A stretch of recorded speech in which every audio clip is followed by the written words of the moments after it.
kang bibitaw. Napakalayo na nang narating natin para mawala ka. Umalik ka na sa nanay, anak. Hindi mo ko kayang mahalin!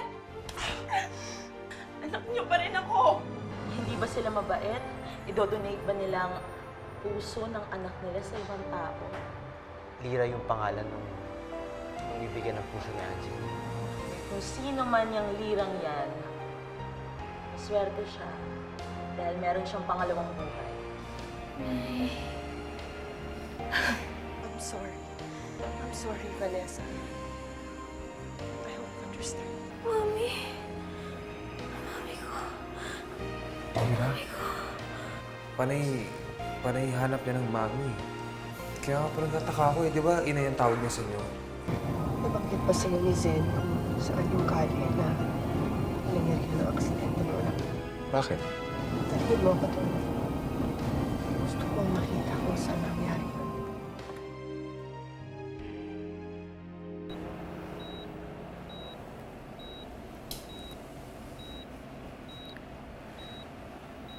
Lira? Anak? Lira?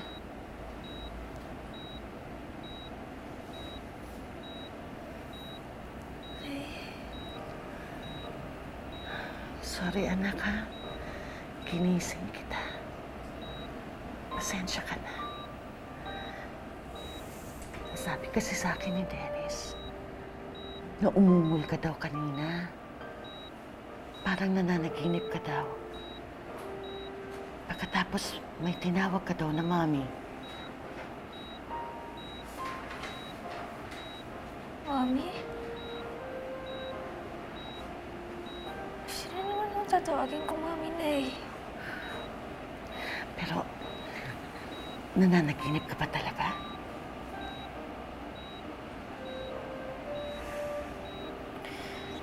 Hindi ko alam na eh. Hindi ko maalala. Sige, kalimutan mo na yan. Pasensya ka na. Siguro, nagkamali lang ng dinig si Dennis. Siguro nabibingi na ang kaibigan mo dahil sa kapupuyat at kababantay namin sa'yo. Kumusta ka na?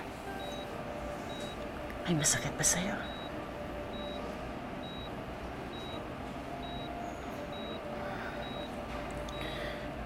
Ganyan talaga, anak. Bagong opera ka pa lang. Sariwa pa ang sukat mo. Kaya huwag ka masyadong magkikikilos. Kasi maaari pang bumuka ang sugat mo at magdugo yan.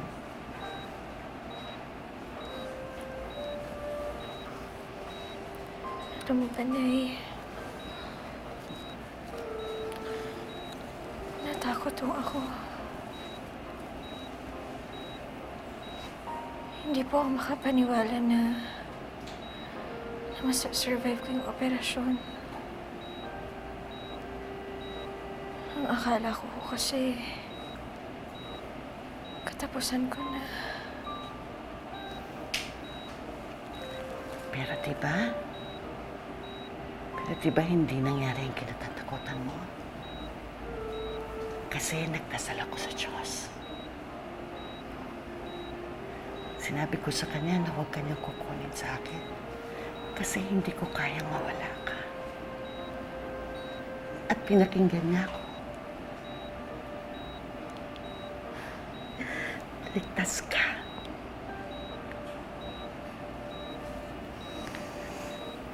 Ako rin, Nay. Ayoko mawala kayo sa akin.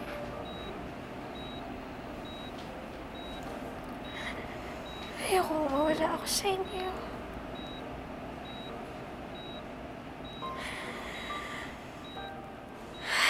Mahal na mahal ko kayo, Nay. Mahal na mahal ko kayo.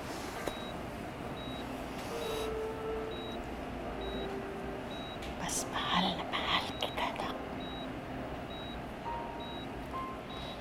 Sobrang pagpamahal ko sa'yo.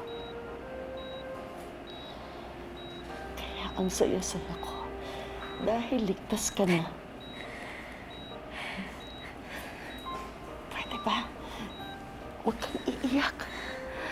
Baka makasama sa'yo yan. Iyak.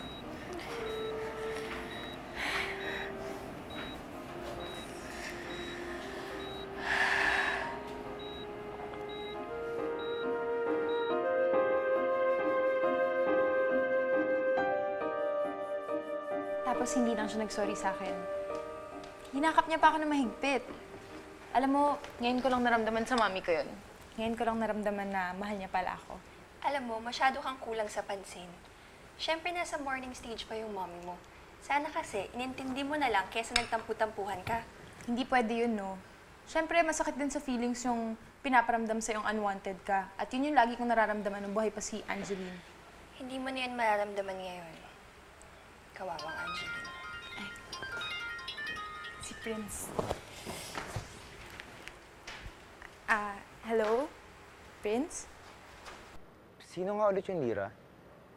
Yung pinagbigyan ng puso ni Angeline? Ano yung buong pangalan niya? Tsaka, sa hospital ko siya makikita?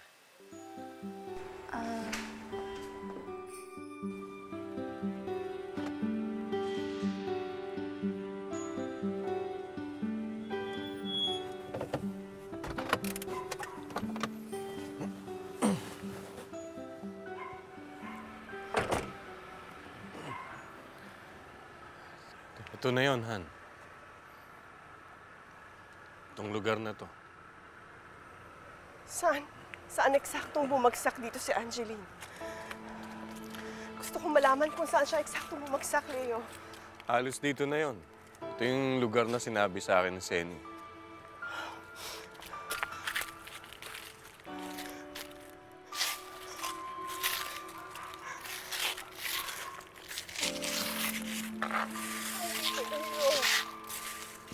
Han, ano bang ginagawa mo?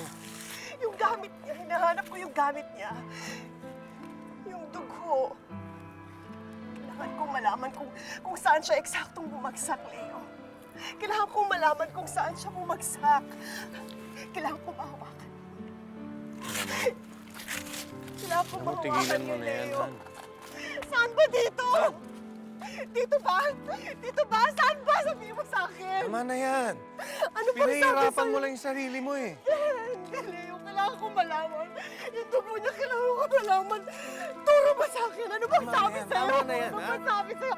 Halika na, mabuti pa umalis na tayo. Imposible. Umalis na tayo. Halika na, halika na. Ako alas! Hindi ako aalis. Habang hindi ko nakikita kung nasaan yun. Han, huwag mo nang pahirapan yung Kailangan sarili kong malaman. Pinahihirapan mo lang eh. Halika na, mabuti pa umuwi na tayo. Turo. Kailangan na ituro sa akin.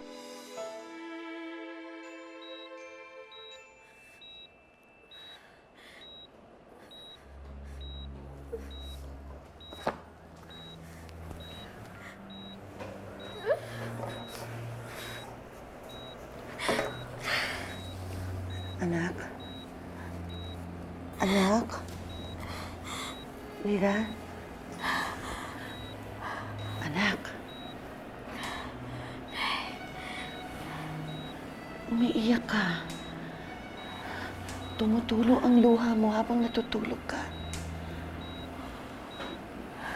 May masakit ba sa'yo, anak? Kumikirot ba ang puso mo kaya ka umiiyak? Hindi ho, Nay. Hindi ho dahil doon. Nanaginip ako, Nay. Pero sa pagkakataong ito, naalala kong panaginip ko. At anong napanaginipan mo, anak?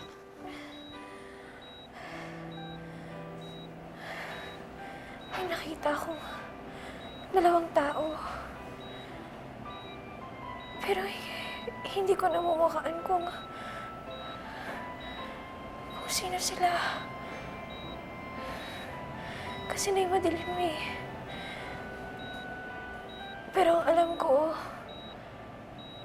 isang lalaki at isang babae. Tapos malungkot sila, inay. Umiiyak sila. At bakit sila umiiyak? Umiiyak sila. Iniiyakan po nila yung anak nila, inay. Pero, ang weird sa panaginip ko, ako ho yung iniiyakan nila. Tapos parang ako ho yung anak nila, nay.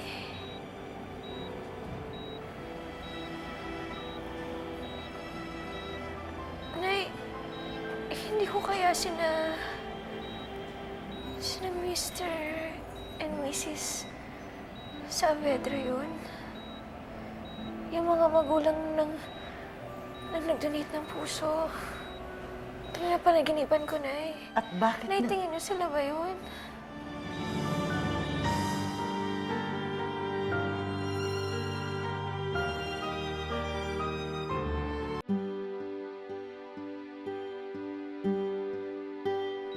Siguro ho nga, Nay. Siguro nga ho, sina Mrs. Saavedra yun. At bakit sila ang pumasok sa iyong isipan? Nay, nasa akin ho yung puso ng anak nila eh. So, posible hong maramdaman ko yung lungkot ng parents nang nag-donate ng puso. Lira, kalokohan yan. Parang hindi ka nag-aaral ng nursing. Ang puso ay laman at ugat lamang. Walang emosyon, walang memorya. Laman at ugat lamang ang puso, anak. Kaya tigilan mo na yung pagkukuro mo ng mga kung ano-ano. Na naginip ka lang ng walang kwentang bagay at walang kinalaman ang mga taong mga binanggit mo.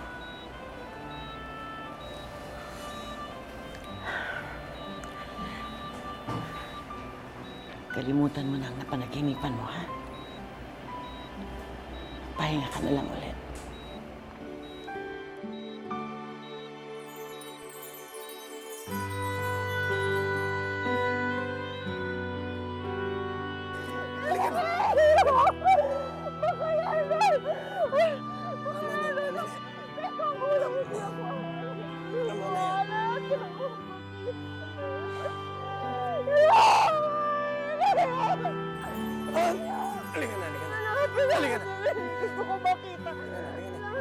Umuwi na tayo, umuwi na tayo, ha?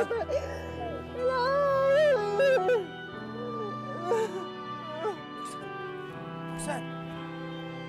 Saan? Saan?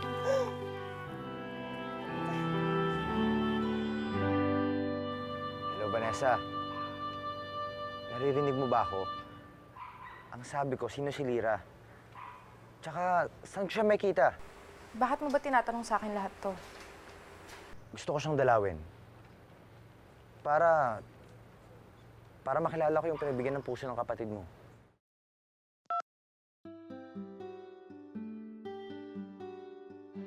Hello? Vanessa? Hello?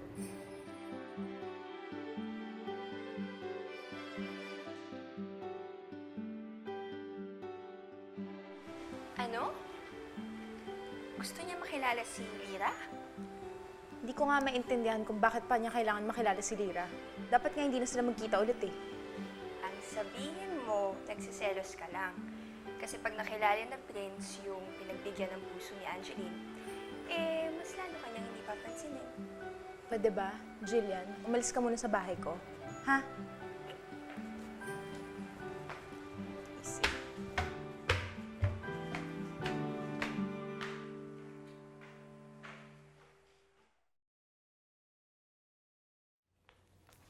Oh! Mars! Nandito ka?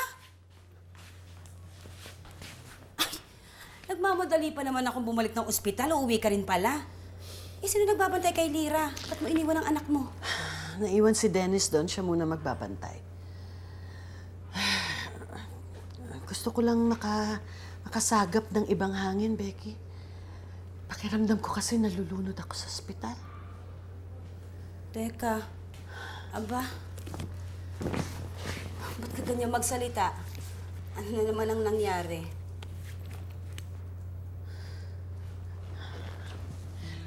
Ayaw niya pa rin akong tigilan, Becky. Palagi niya na lang pinapaalala sa akin kung ano yung kasalanan na nagawa ko. At ngayon, ginagamit niya pa ang anak ko para usigin ang konsensya ko. Si Angeline? Siya bang tinutukoy mo?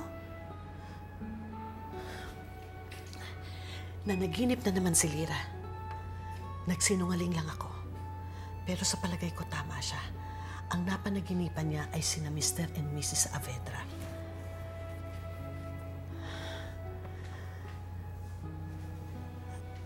Becky, posible kaya na makaalala ang puso? Posible kaya na si Angeline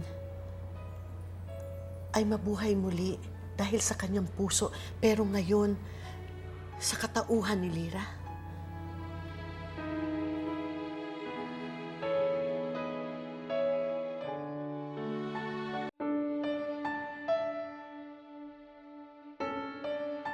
Kasi kung ano-anong napapanagaling ni Lira. Tapos, nung unang pagmulat ng mata niya, nung una niya akong makita, ang sabi niya sa akin, ikaw ang nagligtas sa akin. Tapos, nabanggit din ni Dennis na dati umuungol si Lira at ang tinatawag mami, imbis na inay. Hindi ko naintindihan, pero maaaring yun nga ba yun? Maaari kayang buhay si Angeline sa puso niya na nakay Lira ngayon? Ewan ko.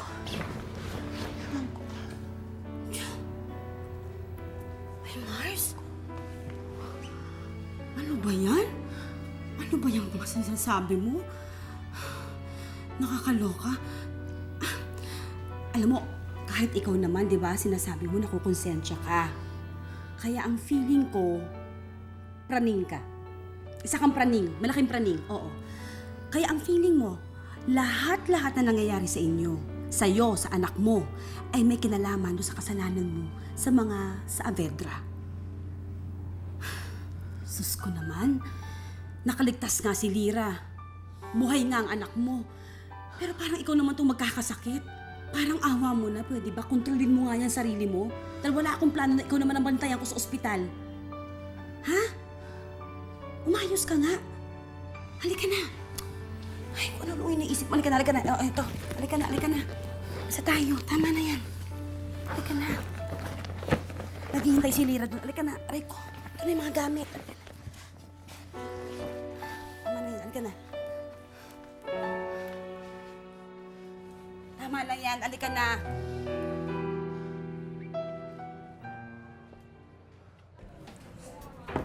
Pakiulit nga yung sinabi mo. Parang nabingi ako sa sinabi mo eh. Ba't mo hinahanap yung Lira na yung kay Vanessa? Gusto ko makasiguro. Pare, gusto ko malaman kung totoo yung sinabi sa akin ng kamag-anak ni Tito Leo.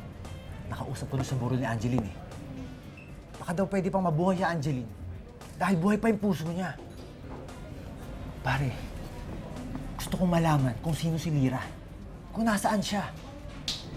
Para kapag nakita ko siya, kapag nakilala ko siya, doon lang ako maniniwala na buhay si Angeline sa loob niya.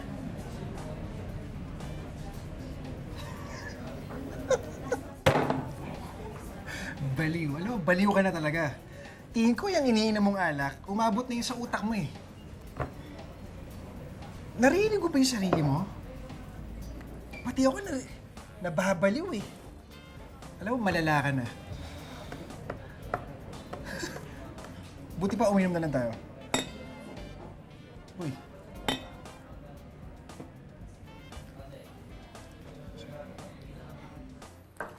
Pasensya ka na, Ramon, kung naabala ka namin, ha? Ikaw lang kasi pinagkakatiwalaan namin, doktor, kaya sa'yo ko agad dinala si Roxanne. Han, gusto na ang pakiramdam mo? Huwag kang mag-alala. Okay lang siya. Okay naman ang blood pressure niya. Na-overfatigue lang siya, kaya siya hinimatay. Ibang klase rin naman kasi ang pinagdaanan ninyong mag-asawa, kaya siguro bumigay itong katawan ni Roxanne. But don't worry, kailangan lang niya magpahinga. Halika, hayaan mo natin siya magpahinga. Dito na lang muna ako.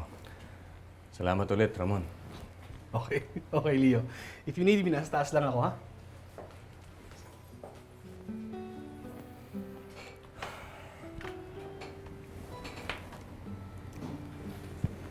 Huwag ka na masyadong mag-isip.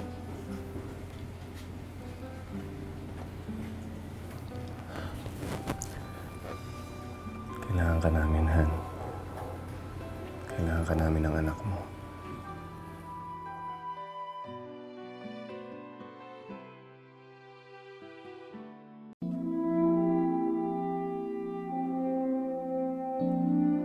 Ma, kamusta na po kayo? I'm okay. Don't worry. Kung muna kayo, mayroon lang tayong pag-uusapan. Ano pong pag-uusapan natin? Tungkol sa libing ni Angeline. Naayos ko ng lahat, areglado na.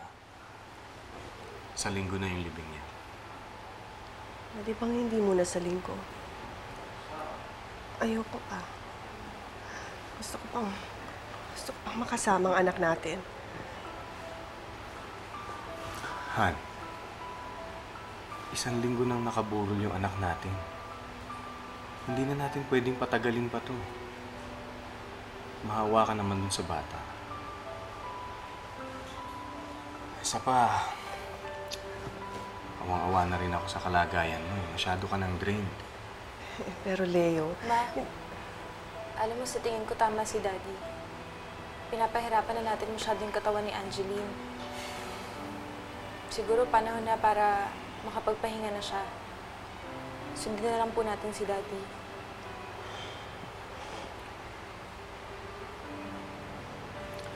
Huwag ka mag-alala.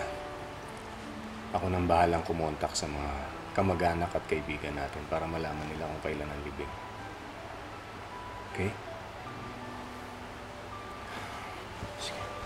Mahiwa ko muna kayo.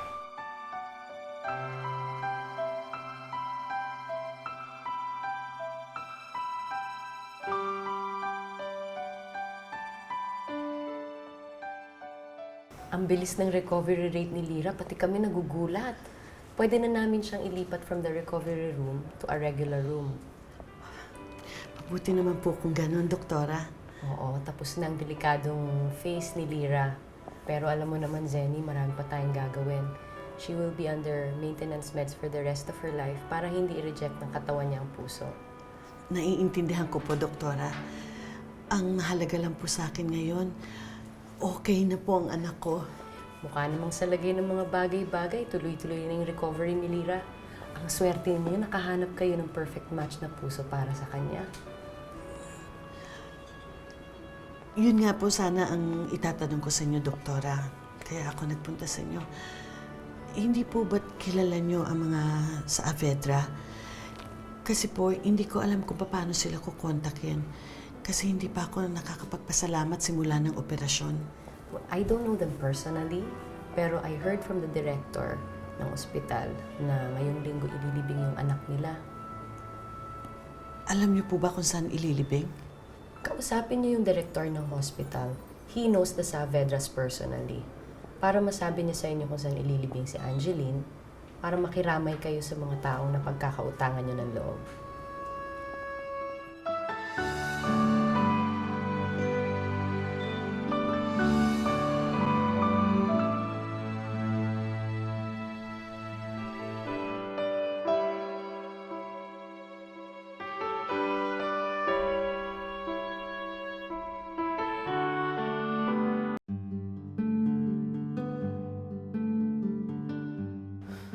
Anong oras yung susunod na shifting?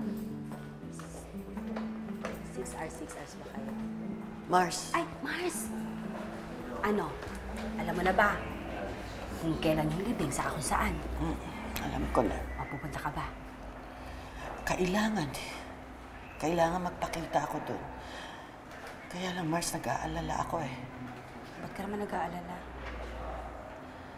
Kasi makikita ko ulit si Angeline. Pero ngayon, nasa loob na siya ng kabao.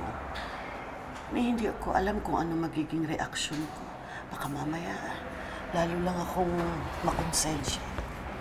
Di ganito ang gawin natin. Huwag ka na lang pumunta. Sabihin mo na lang na busy ka kasi nag-aalaga ka sa anak mo may sakit. Diba? Maintindihan nila yun. Mars, mas lalo kong hindi maaatim yun. Napakalaki ng utang na loob namin sa kanila. Kaya dapat makiramay ako doon. At higit sa lahat, humingi ako ng tawad kay Angeline. Oh, hindi ka lang pala ng tawad kay Angeline. Kailangan mo pang pumunta? Kahit saan naman pwede ka humingi ng tawad. Kahit dito pwede ka humingi ng tawad. O kunyari, ito si Angeline, humingi kang tawad. Kausapin mo na. Kaluluwa yun, syempre kahit saan nandoon yun. Mars, seryoso ako. Hindi ako nakikipagbiruan. Seryosohin mo naman ako. Mars, mukha ba ako nagpapatawa? Tingnan mo nga itsura ko, mukha ka nagpapatawa? Totoo naman ang kaluluwa kahit nasaan nandoon. Oh, ayun si Angeline, oh. Diba? May ka ng tawad. Ayan, oh.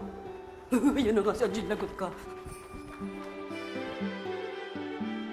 Roxanne? Roxanne? Dad, Nakita mo ba ang mami mo? hindi po eh. Actually, kanina ko pa rin po siya hinahanap. Nalibot ko na yung buong bahay at saka nagtanong na ako sa mga katulong. Pero wala daw nakakita kay mami eh.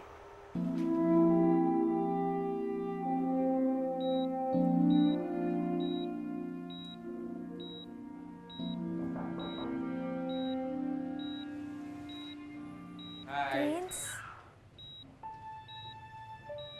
Ha? Sino yung Prince? Bakit pa naman ako tatawagin Prince?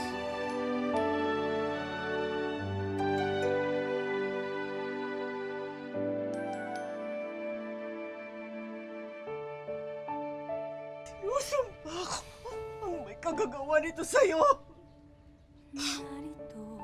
Sundin sana siya ng konsensya. Iisang tao lang sila. Salamat dahil binigyan uli ako ng panibagong buhay. May gusto po akong sabihin sa inyo. Sorry po. Sorry po. Sorry po. Sorry. Sorry. Sorry. Damdamin ay sumasaya.